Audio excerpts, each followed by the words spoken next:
నమస్కారం. Welcome to I dream. ధర్మ మార్గం విత్ విజిత కార్యక్రమానికి స్వాగతం.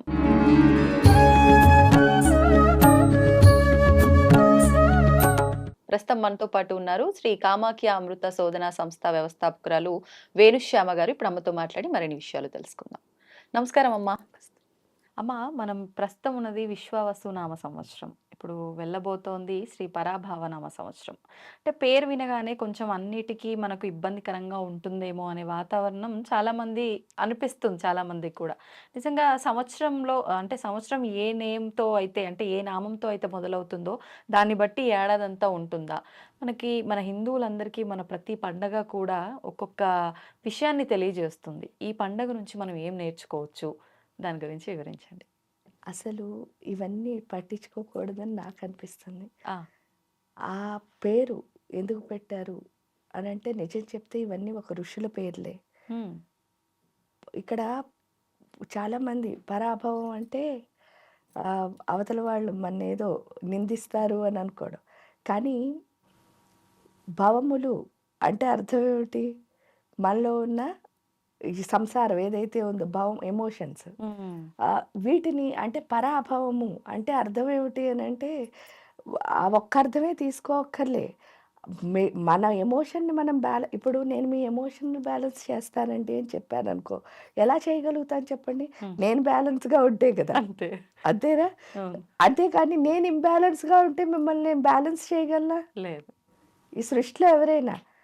అందుకే ఏంటంటారు మనకి విద్య చెప్పినప్పుడు కూడా గురువు లేని విద్య గుడ్డి విద్య. హ్మ్. దానికి కారణం ఏమిటి అంటే విద్య నేను నేర్చుకోకూడదా గురువు లేకుండా అని అంటారు. హ్మ్. ఏవండీ ఏకలవ్యుడు నేర్చుకోలేదా? వీళ్ళు నేర్చుకోలేదా? వాళ్ళు నేర్చుకోలేదా? అంటే కోర్ట్‌లో ఒకళ్ళ గురించి మాట్లాడటంలే. హ్మ్. కానీ ఏకలవ్యుడు నేర్చుకున్నాడు. ఆ! మీరొక్కసారి ఆలోచిస్తే ద్రోణాచార్యుల వారొచ్చి ఎందుకు వేలడిగారు? హ్మ్. ఎందువల్ల అంటే గురువు లేకపోతే గుడ్డి విద్య ఎందుకయిందో ఇక్కడే మనం అర్థం చేసుకోవాలి. ఆ అర్థం చేసుకోవాల్సింది ఏంటంటే మీకు మీకు ఆ శక్తి ఏంటో తెలిసిపోయింది. అవును. కానీ మీకు డ్రైవ్ చేయడం రాదు. కార్ ఎలా డ్రైవ్ చేయాలో మీకు తెలుసు. హ్మ్. కానీ డ్రైవింగ్ రాదు, సీట్‌లో కూర్చున్నారు. అంటే ఎవరో చేస్తుంటే చూసారు ఇలా తిప్పొచ్చు అలా ఇదా అనుభవం మీకు మీరు చేస్తే వచ్చేదాన్ని అనుభవమా? మీకు డ్రైవింగ్ రాకపోతే మాత్రం కారుంటే ఏంటి ఉపయోగం? అంతే. కాదు కదా! అంటే గురువేం చేస్తాడు అంటే మీకు డ్రైవింగ్ నేర్పిస్తారు. హ్మ్. అప్పుడు మీరు కార్‌లో మీకు కావాల్సిన డెస్టినీని మీరు చేరగలుగుతారు. అలాగే ఇక్కడ ఏమవుతుంది అనంటే మనం అర్థాలు వేరే తీసుకొని మన లైఫ్‌ని మనం ఎప్పుడైనా సరే మీకేమంటారు పాజిటివ్ థింకింగ్. మన ఇంట్లో కూడా ఎప్పుడైనా చూడండి బియ్యం అయిపోయాయి అనుకో, మన ధర్మంలో ఎవ్వరి ఇంట్లోనూ కూడా ఈవెన్ మీ అమ్మగారు కూడా మీకు చెప్పే ఉంటారు. ఏమంటారంటే అయిపోయాయి లేవు అని ఎప్పుడు చెప్పకమ్మా. అవును. మన చిన్నప్పటి నుంచి మనకు చెప్తూనే వింటూ పెంచారు ఉంటాం. మన తల్లులు. అవునమ్మా. వాళ్ళ అమ్మ వాళ్ళకి చెప్పింది. అలా అలా చెప్పుకుంటూ మన జనరేషన్స్ అన్నీ చెప్పుకుంటూ ఇప్పుడు మనం వెళ్ళి మన పిల్లలకి చెప్తాం. ఏమనంటే లేవనకూడదు. అయిపోయిందనకూడదు. ఏమంటారు? బియ్యం నిండుకున్నాయని చెప్పు. కరెక్ట్. అంటే నిండా ఉన్నాయి. దీపం ఆరిందని చెప్పకండి. ఏమంటున్నారు? కొండెక్కి. కొండెక్కిందని. అంటే అంత పెద్ద దీపం అయిందని చెప్పమంటున్నారు. హ్మ్. మీకు అర్థమైందా?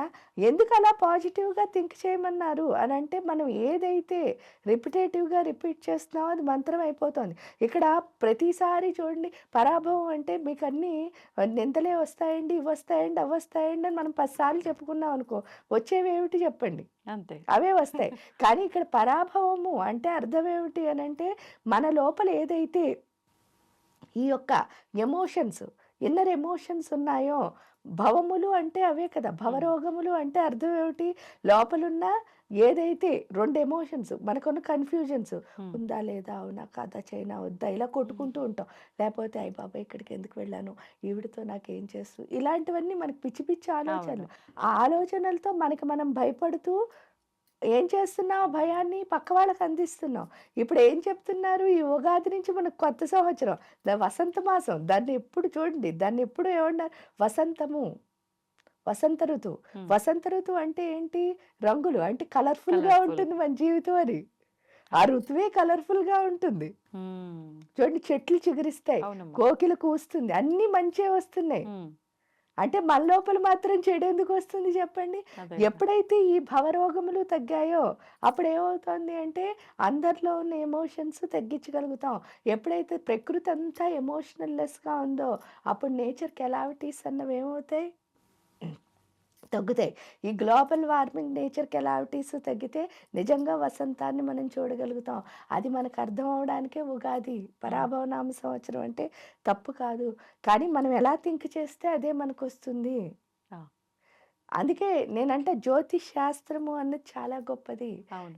ఎందుకు అంటే దాన్ని చూసి మనం ఏం చేయాలి అంటే మనకొస్తున్న దాన్ని ఎలా తట్టుకోవాలి, నుంచోవాలి అన్నది మనం తెలుసుకోవాలి. అవును. కానీ ఏం చేస్తున్నామంటే అది ఒక వీక్‌నెస్ కింద మార్చుకుని హ్మ్. హ్మ్.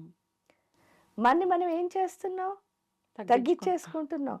మీ జ్యోతిష్కంలో కాదు ఎందులో ఏదున్నా సరే అన్నిటిపైనే భగవంతుడున్నాడు. హ్మ్. మీ పైన, ఆ ప్లానెటరీ పైన అన్నిటిపైన భగవంతుడున్నాడు.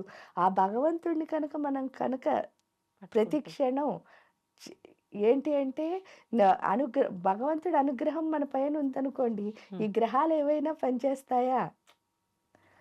ఆ చేసుకో. అనుగ్రహాన్ని ఎవరు తెచ్చుకోవాలి అంటే మనమే. అవును. రోజు ఏం చేయాలి అంటే ఏదో ఒక పూజో, మంత్రమో చేసి ఆ దేవుడితో మనం ఏం పెట్టుకోవాలి? బంధం. రిలేషన్ పెట్టుకోవాలి. ఆ బంధమే పెట్టుకోవాలి. ఎప్పుడైతే మన బంధం బలపడుతుందో అప్పుడు దేవుడి అనుగ్రహం మన పైన కలుగుతుంది.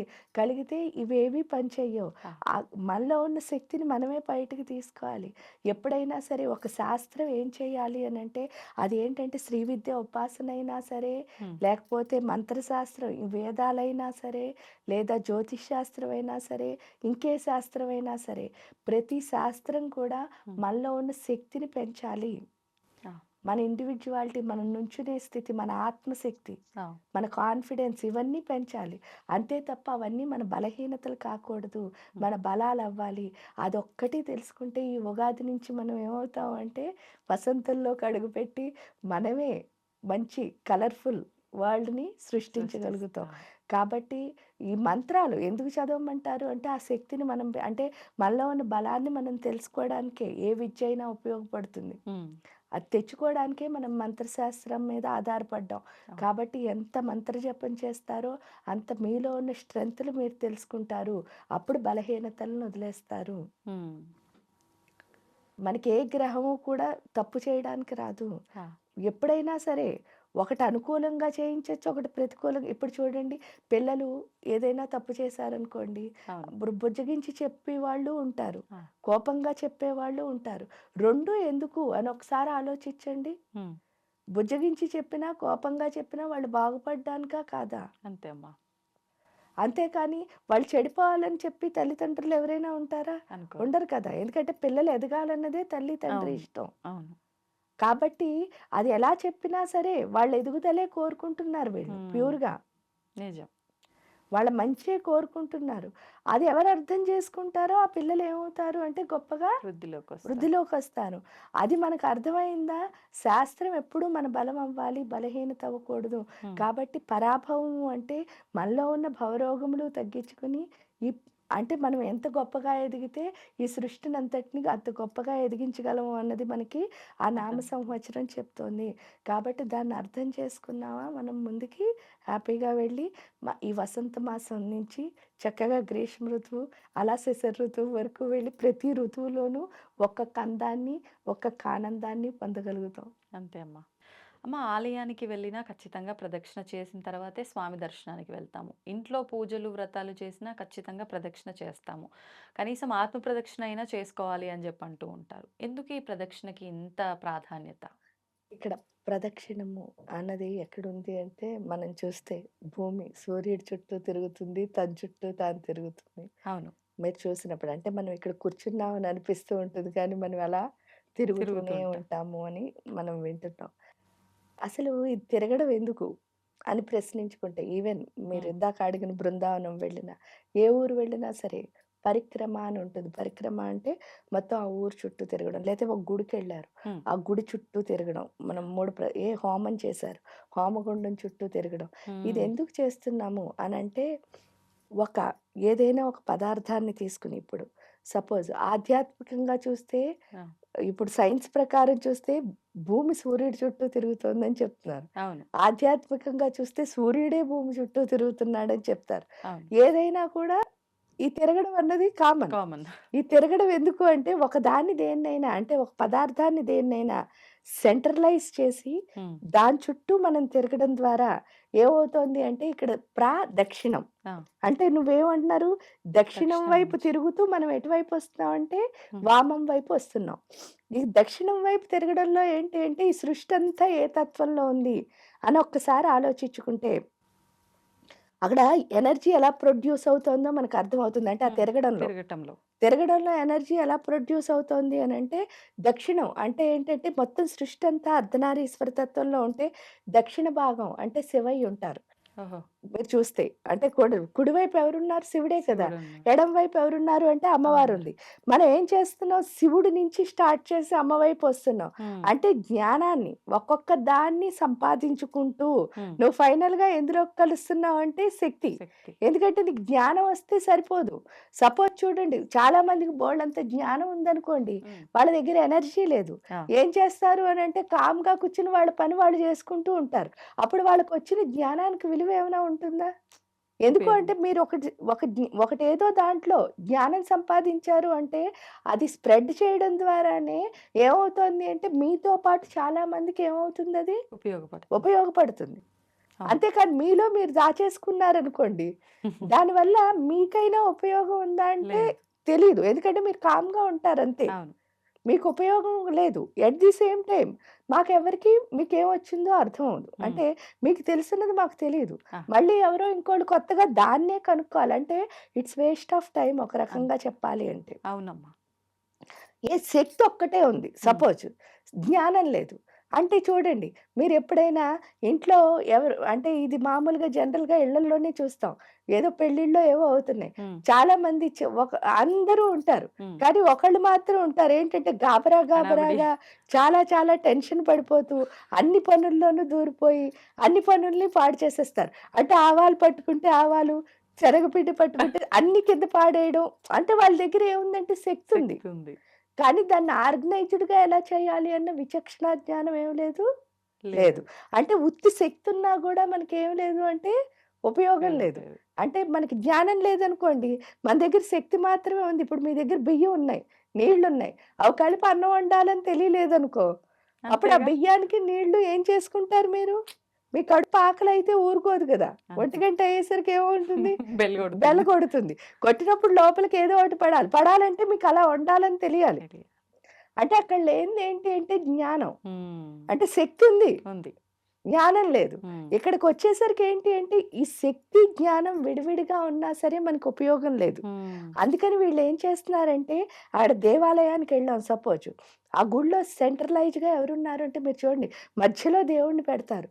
చుట్టూ మనం ఏం చేస్తున్నాం? తిరుగుతున్నాం. తిరుగుతున్నాం.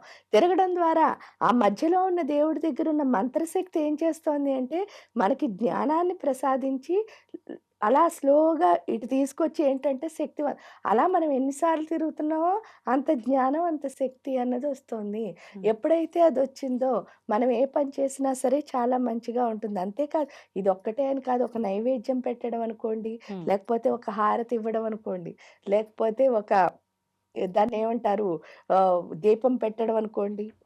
లేదా ఇది హారతి ఆర్ ఇది ఇవ్వటము. హారతి కాదు. దాన్నేమంటారంటే అగరబత్తులు వెలిగించడం హ్మ్. హ్మ్. అనుకోండి. ఏదైనా పువ్వు పెట్టడం అనుకోండి. ప్రతి దానికి ఒక అర్థం ఉంది. హ్మ్. అందుకనే నేను చెప్పేదేంటి అంటే, మన పెద్దవాళ్ళు ఏం చెప్పారో అది ఎక్కువ విశ్లేషించకుండా అంటే ఇది చేస్తే ఏమొస్తుంది అవును. అని విశ్లేషించకుండా అదే కృష్ణుడు చెప్పింది కూడా. ఏమిటి అంటే పని చెయ్యి కానీ ఫలితం ఆశించకు. అంటే ఇది చేస్తే నాకేమొస్తుంది అని కాకుండా వాళ్ళు చెప్పింది చెప్పినట్టు హ్మ్. మన బుర్ర ఉపయోగించకుండా కనుక చేశాము అంటే హ్మ్. ఖచ్చితంగా వాళ్ళు ఇవ్వాలనుకున్న ఆ పెద్ద ఫలితాన్ని మనం పొందగలుగుతాం. ఆ! మనం ఎప్పుడైతే ఆలోచిస్తున్నామో ఆ ఫలితాన్ని మనం ఏం చేస్తున్నాం? తగ్గిస్తున్నామమ్మ. చిన్నది చేసేది. ఎందుకంటే మన బుర్ర ఇంతే ఉంది కదా! అంతే ఆలోచన. వాళ్ళంత పెద్దగా ఆలోచించిన ఫలితాన్ని మనం చిన్న ఫలితం కింద చేసేస్తున్నాం. ఎప్పుడైతే చేసేసామో మనకి దానివల్ల ఉపయోగం లేదు. అవును. కాబట్టి ఎక్కువ ఎనాలిసిస్ లేకుండా హ్మ్. ఎంత బాగా పెద్దలు చెప్పింది మనం ఫాలో అవుతామో, అంత బాగా ఆ దేవత యొక్క శక్తిని మనం పొందుతాం. పొందుతాము. ఏంటంటే అదే పని చేయి ఫలితం ఆశించకు అంటే అర్థం. హ్మ్. పని చేసి రిజల్ట్ లేకుండా ఎలాగండి అంటారు. అవును. రిజల్ట్ ఖచ్చితంగా కావాలి. కానీ వచ్చే పెద్ద రిజల్ట్‌ని నువ్వు ఆశించడం ద్వారా చిన్న రిజల్ట్ కింద చేయకు. హ్మ్. మరిప్పుడు మనం ప్రత్యక్షంగా తిరుగుతున్నప్పుడు ఈ విధంగా అమ్మ. ఆత్మ ప్రదక్షిణ చేస్తున్నప్పుడు ఇది ఏ రకంగా ఆత్మ భావించాలి? ప్రదక్షిణ చేసినప్పుడంటే మన గుండెలు సెంటర్ ఏంటి మన బాడీకి సెంటర్ ఏంటి అంటే గుండె. హ్మ్. ఆ గుండెలోనే కదా ప్రాణజ్యోతి. అందుకే హృదయస్థ రవిప్రఖ్య త్రికోణాంతర దీపిక. హ్మ్. నువ్వెక్కడో లేవమ్మా నా ప్రాణమే నువ్వు అని చెప్తున్నావు. అప్పుడు ఆ ప్రాణజ్యోతి ఎప్పుడైతే మన లోపల ఉందో ఆత్మ ప్రదక్షిణ అంటే ఏంటి అంటే హ్మ్. మనం ప్రాణం చుట్టూ తిరుగుతున్నట్టు. తిరుగుతున్నాం. మన హుహుహు. ప్రాణం చుట్టూ మనమే తిరుగుతున్నాం. అది ఇంకా గొప్పది కదా! ఎందుకంటే శారీరకంగా ఏం చేసినా సరే మైండ్ అన్నది కొంతవరకు ఆలోచిస్తూ ఉంటుంది. ఆలోచిస్తుంది. అదే మానసికంగా మనం చేస్తే పూర్తిగా దాంతో మనం ఏమవుతాం అంటే కనెక్ట్ అవుతాం. ఐక్యమైపోతాం. ఆ ఐక్యమయ్యే స్థితే లయము అంటారు. హ్మ్. ఆ లయం ఎప్పుడైతే వచ్చిందో తప్పకుండా దేవతా శక్తి మన లోపల ఆ ఉంటుంది. జ్ఞానం శక్తి మన లోపలికొస్తాయి. అదే ఇక్కడ ఆత్మ ప్రదక్షిణము అంటే. హ్మ్. అంటే ప్రదక్షిణ ఏదో గిరగిర తిరిగామా, తిరగాలి ఫార్మాలిటీకని కాకుండా, ఈ జ్ఞానం అంతా తెలుసుకొని మీరన్నట్టు ఏదైనా జ్ఞానం తెలుసుకొని చేసే పని ఖచ్చితంగా సక్సెస్ అవుతుంది. సక్సెస్ అవుతుంది. ధన్యవాదాలమ్మా. నమస్తే.